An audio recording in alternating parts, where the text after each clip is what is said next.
Assalamualaikum dan salam sejahtera. Saya Muhammad Akil Akasha bin Sulaiman, salah seorang pelajar dari Sekolah Menengah Kebangsaan Bayi Lepas. Dan di dalam video ini saya akan mengkongsikan tentang salah satu buku di dalam koleksi saya, iaitu Kitab Tamadun Melayu, hasil nukilan ahli-ahli panel penulis dari The Patriots.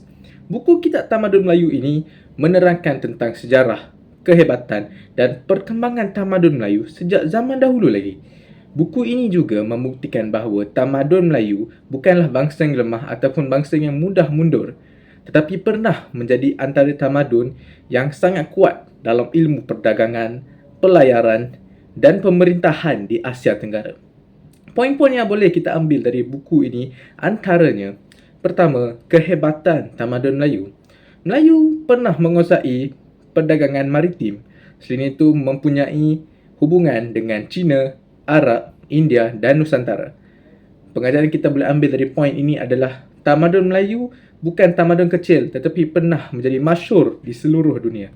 Kedua, kebesaran Kesultanan Melayu Melaka, iaitu salah satu kerajaan di dalam alam Melayu yang sangat besar dahulu kala. Melaka mempunyai pusat perdagangan antarabangsa yang dilalui oleh kesemua negara. Selain itu mempunyai sistem pentadbiran dan undang-undang sangat tersusun. Poin yang kita boleh ambil dari poin ini adalah kejayaan Melaka membuktikan kebijaksanaan pemerintahan Melayu suatu ketika dahulu. Ketiga, kepentingan ilmu dan identiti. Buku ini tekankan pentingnya sejarah dan jati diri. Selain itu, generasi muda perlu memahami asal-usul bangsa sendiri. Buku ini sangat baik untuk kita sebagai orang Melayu untuk mengenali asal-usul kita.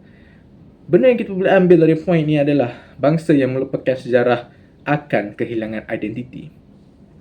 Pelajaran dan nilai yang boleh kita ambil ataupun pelajari daripada buku Kitab Tamadun Melayu ini adalah, pertama, kita perlu bangga dengan sejarah bangsa sendiri.